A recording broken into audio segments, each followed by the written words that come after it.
하나님 말씀 시편 9편 11절에서 20절의 말씀입니다. 시편 9편 11절에서 20절의 말씀 우리 한 목소리로 같이 읽습니다. 시작. 너희는 시온에 계신 여호와를 찬송하며 그의 행사를 백성 중에 선포할지어다.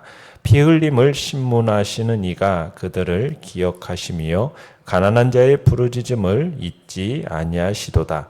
여호와여 내게 은혜를 베푸소서. 나를 사망의 문에서 일으키시는 주여 나를 미워하는 자에게서 받는 나의 고통을 보소서. 그리하시면 내가 주의 찬송을 다 전할 것이요 딸 시온의 문에서 주의 구원을 기뻐하리이다. 이방 나라들은 자기가 판 웅덩이에 빠짐이요 자기가 숨긴 그물에 자기 발이 걸렸도다. 여호와께서 자기를 알게 하사 심판을 행하셨으며 악인은 자기가 손으로 행한 일에 스스로 얽혔도다. 악인들이 스올로 돌아가며 하나님을 잊어버린 모든 이방 나라들이 그리하리로다. 궁핍한 자가 항상 잊어버림을 당하지 아니하며 가난한 자들이 영원히 실망하지 아니하리로다. 여호와여 일어나사 인생으로 승리를 얻지 못하게 하시며 이방 나라들이 주의 앞에서 심판을 받게 하소서. 여호와여 그들을 두렵게 하시며 이방 나라들이 자기는 인생뿐인 줄 알게 하소서. 아멘. 오늘 말씀의 제목은 가난한 영혼의 소망이라는 제목으로 말씀을 나눕니다. 시편 9편은 다윗이 지은 감사 예배시입니다. 하나님께서 이미 베풀어 주신 그 승리의 은혜에 대해서 감사하면서 앞으로도 자기에게 승리를 베풀어 주실 것을 간구하는 내용이 주를 이루고 있습니다. 내용 관찰 문제 1번을 보시면 다윗이 하나님의 백성에게 요구하는 신앙 자세는 무엇입니까? 11절 같이 한번 읽어보죠. 시작. 너희는 시온에 계신 여호와를 찬송하며 그의 행사를 백성 중에 선포할지어다.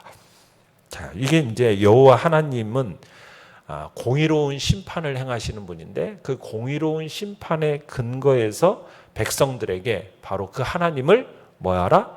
찬양하라. 그리고 그분의 의로운 행사를 사람들에게 알려라. 이렇게 지금 촉구하고 있습니다. 그러니까 하나님께서 구원을 베푸시는 목적이 무엇이겠습니까? 그것은 구원받은 자들로 하여금 자신의 은혜의 영광을 찬미하도록 하기 위해서 우리를 구원하신 거거든요.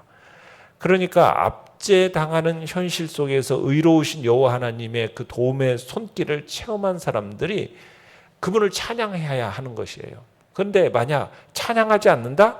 그것은 그분의 구원을 자기 자신의 공로로 돌리는 것이고 이것보다 더 교만한 것은 없는 것입니다. 그래서 우리는 하나님의 공의로운 그 심판의 근거에서 하나님의 한 백성으로서 하나님을 찬양하는 것이 마땅한 바고 그리고 사람들에게 그 하나님의 의로운 행사를 선포하고 알리는 일을 해야 되는 것입니다. 내용 관찰 문제 2번입니다. 본문에서 다윗은 하나님을 누구의 하나님으로 바라봅니까? 자, 12절 같이 한번 읽어봅니다. 시작. 피 흘림을 신문하시는 이가 그들을 기억하시며 가난한 자의 부르짖음을 잊지 아니하시도다. 자, 18절도 같이 읽어보죠. 시작. 궁핍한 자가 항상 잊어버림을 당하지 아니하며 가난한 자들이 영원히 실망하지 아니하리로다. 자, 여기에서 지금 다윗은 하나님을 누구의 하나님으로 얘기하고 있습니까? 가난한 자의 하나님, 궁핍한 자의 하나님 이렇게 바라보고 있죠. 그러니까 다윗은 여호와 하나님을 공의로우신 재판장으로서 억울하게 피 흘린 그 흘린 피에 대해서 공정하게 보수하시고 억울하게 고통받는 자들의 부르짖음을 절대로 잊지 아니하시는 분이다라고 이야기하고 있습니다. 그러니까 다윗은 하나님을 고통 가운데 또 환난 가운데 있는 자의 그런 부르짖음을 무시하지 않는 분이라는 거예요. 세상 역사를 보면은 언제나 약자들이 참 고통과 탄식 속에서 이렇게 참 지속적으로 죽어가고 있는 모습을 우리는 보게 됩니다. 자, 본문에서 그렇게 불합리하게 해를 당하는 가난한 자들이 있다는 거예요. 근데 그들이 그런 일을 만날 때마다 부르짖었어요. 그런데 그 부르짖음이 우리가 보기에는 그냥 공허하게 보여집니다. 별 의미가 없는 것처럼 보여져요. 그런데 그들의 부르짖음이 그냥 부르짖음이 아니라는 거예요. 그들의 그 부르짖음을 기억하시는 분이 계시다는 거죠. 그 피 흘림 자들을 심문하시는 분이 계신다 얘기하고 있어요. 그러니까 사람들은 억울하게 고통을 당하고 죽은 자들의 그 부르짖음이 공허하게 여겨지는데 그건 절대로 공허한 게 아니라는 겁니다. 왜요? 하나님은 그들의 부르짖음을 듣고 계시고 기억하신다는 거죠. 하나님, 그러니까 하나님은 가난한 자의 부르짖음을 기억하십니다. 이게 단순히 기억한다라는 의미가 아닙니다. 신원하여 주신다라는 겁니다.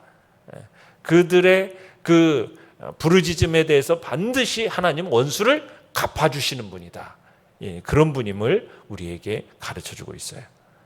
자, 연구와 묵상 문제 3번입니다. 궁핍한 자, 가난한 자는 어떤 사람들을 의미한다고 생각합니까? 하나님이 가난한 자의 하나님이시라는 것이 내게 어떤 위로가 됩니까? 자, 여기서 12절, 18절에서 가난한 자, 이게 가난하고 궁핍한 상태, 이것을 의미하는 경우도 있겠지만 여기에서는 억압받는 자라는 의미를 나타냅니다. 억압받는 자.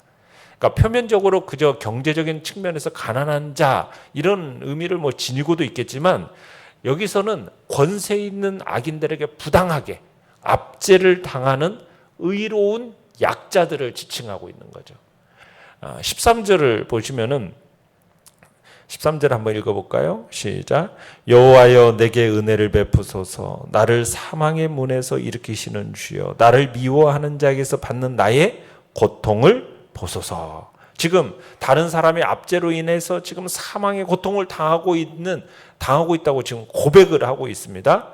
자, 그 고백을 통해서 지금 자신이 얼마나 큰 미움을 받고 있는지 도저히 견디기 힘든 그런 공고한 상태에 자신이 처해 있음을 호소하고 있는 겁니다. 그러면서 그가 호소하는 대상은 그와 같은 고통에서 일으키실 하나님이다.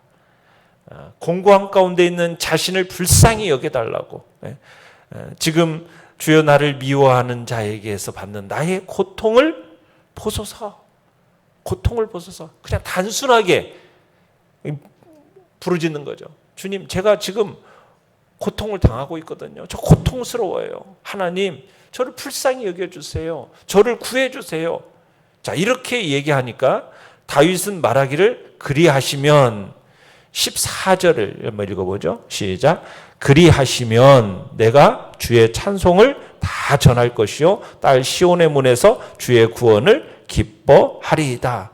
그렇게 저를 불쌍히 여겨주셔서 저를 구원해 주시면 제가 주님을 찬송하겠습니다. 제가 그 구원을 기뻐하겠습니다. 이제 그렇게 얘기를 하는 겁니다. 참, 이 세상에서 악인들에게 압제를 받고 고통을 당하는 일, 심지어는 생명을까지도 잃는 일들이 어떻게 보면은 그런 우리들을 향해서 위로가 되어지는 말씀이죠. 만약 우리가 부르짖는데 부르짖음을 들으시는 자가 없다. 여러분, 그것처럼 참 불쌍하고 마음에 너무 안타까움이 없잖아요. 그런데 우리의 고난과 심지어는 우리의 죽음까지도 무의미한 것이 아니라는 것을 우리에게 얘기해 주는 거죠. 왜? 그 의인의 부르짖음을 들으시는 분이 계시다는 거예요. 공의로우셔서 반드시 그 원수를 친히 갚아주실 것이다. 이 이야기를 들을 때 우리는 위로를 얻고 소망을 얻게 되는 겁니다. 그리고 의에 대한 싸움에서 담대히 나아갈 수 있는 거죠. 결코 우리의 이 의의 싸움은 헛되지가 않다라는 거죠. 세상에 불합리한 일들로 가득 차 있어요. 가진 자가 횡포합니다. 힘 있는 자의 폭력으로 인해서 어떻게 보면 세상의 약자들은 정말 신음하고 탄식에 젖어가서 살아갈 수밖에 없습니다. 내일은 좀 나으련가 기대하지만은 그런 날이 그렇게 쉽게 찾아오지 않아요. 자, 그런다고 우리는 낙심해야 되느냐? 아니에요. 낙심하지 말라는 거예요. 왜요? 그 모든 일을 공의로 판단하시는 분이 계시기 때문이라는 거예요. 다른 사람들은 다 잊어버릴지 몰라도 하나님은 악인들의 그 횡포와 약자들의 그 신음소리 잊지 않으시기 때문에 그 공의로운 통치자로서 모든 것을 간과하지 않고 하나님은 반드시 죄를 적발해내시고 그리고 반드시 그 선을 갚아주시는 분이다. 우리는 그것을 생각하면서 그 안에서 위로를 얻고 힘을 얻으시길 바랍니다. 느낀 점 4번입니다.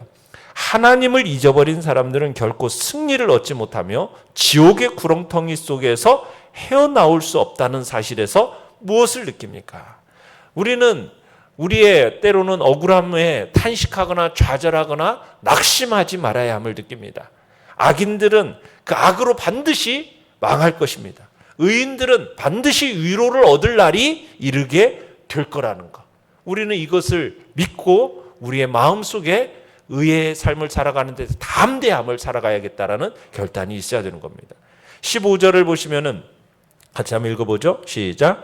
이방 나라들은 자기가 판 웅덩이에 빠짐이여 자기가 숨긴 그물에 자기 발이 걸렸도다. 이방 나라들은 자기가 판 웅덩이에 스스로 빠집니다. 자기가 숨긴 그물에 자기가 오히려 발에 걸린다라는 거예요. 16절도 볼까요? 시작.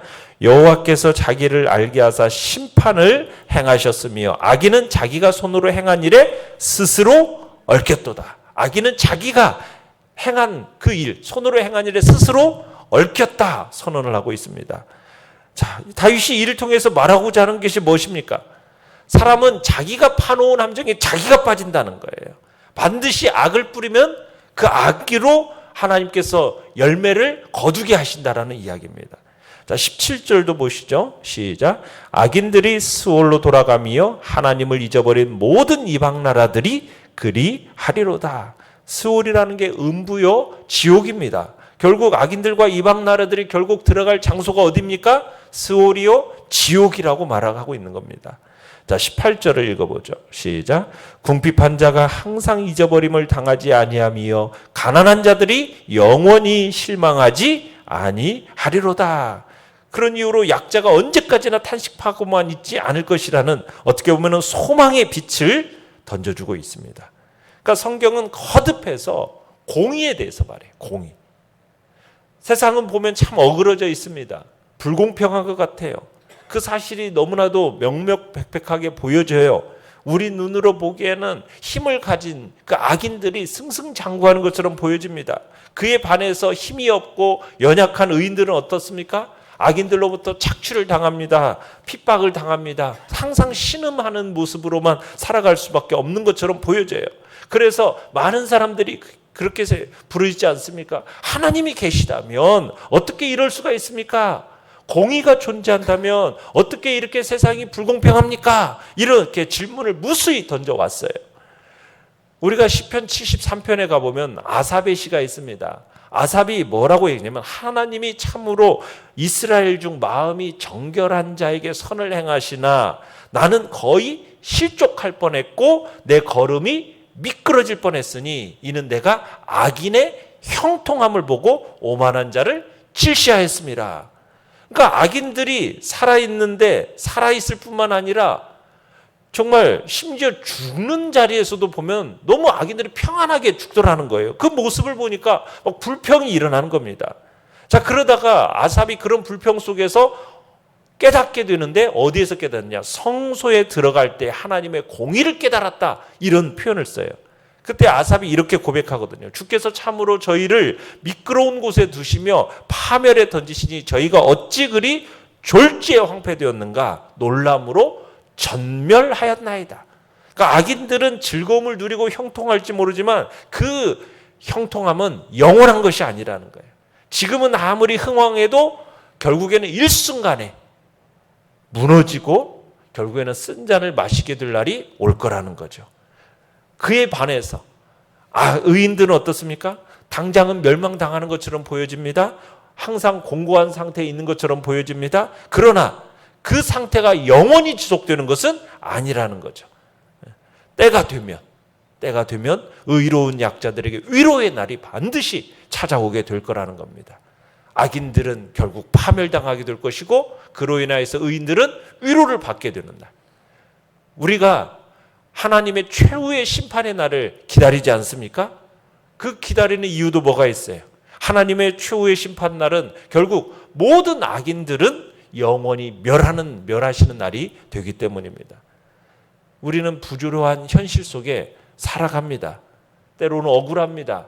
때로는 잠을 이루지 못할 만큼 눈물을 흘리는 일도 있습니다. 하나님이 계시다면 어떻게 이런 일이 일어날 수 있을까 탄식하는 일도 있어요. 좌절하거나 낙심하거나 그럴 때도 있습니다. 그런데 우리는 분명히 기억해야 됩니다. 우리의 부르짖음을 들으시는 하나님이 계십니다. 가난한 자, 궁핍한 자, 하나님은 그들을 외면하지 않으십니다. 하나님은 그들의 부르짖음에 반드시 신원하여 주시는 하나님이십니다. 기억하시고 신원하시는 하나님. 그러기에 우리는 탄식하면서 좌절하거나 낙심하지 말고 어떤 상황 속에서도 우리는 의인으로서 믿음의 길을 당당하게 담대하게 살아가시길 바랍니다. 의인은 7번 넘어져도 다시 일어나게 된다라는 것을 믿으시길 바라고, 악인들은 그 악으로 망할 것이고 의인들은 위로를 얻을 날이 반드시 이르게 될 것을 기억하면서 우리는 사람들로 인하여서 두려움 없이 당당하게 믿음의 길을 걸어가시길 바랍니다. 결단과 적용 5번입니다. 사망의 문 앞에 있는 것 같은 참담한 순간에 하나님의 도우심을 경험한 적이 있습니까? 가난한 자, 고난당하는 자의 소망 되시는 하나님을 누구에게 전하겠습니까? 우리의 마음속에 때로는 참으로 고통과 어려움, 참담한 순간이 있다 할지라도 우리의 기도를 부르짖음을 들으시는 하나님을 오늘도 우리들이 기억하면서 참으로 하나님 앞에 오늘도 부르짖으며 하나님이 주시는 그 복된 승리의 길을 경험하며 나아가기를 간절히 축원합니다. 오늘의 기도 같이 읽겠습니다. 시작. 가난한 자의 부르짖음을 무시하지 않으시는 하나님, 이 땅에 하나님의 공의와 긍휼을 베푸소서. 아멘. 말씀을 생각하면서 기도하시고요. 연약한 우리의 지체들을 위해서 기도해 주시기 바랍니다. 하나님의 긍휼과 자비의 손길이 우리 안에 또 나타나기를 소원하시고, 또 이제 구원의 역사가 우리 교회 안에 또 풍성하게 일어나기를 소원하면서 이제 새생명 전도 축제를 위해서 기도해 주시기를 또한 바랍니다. 주여, 우리 3번 부르짖으며 나아갑니다.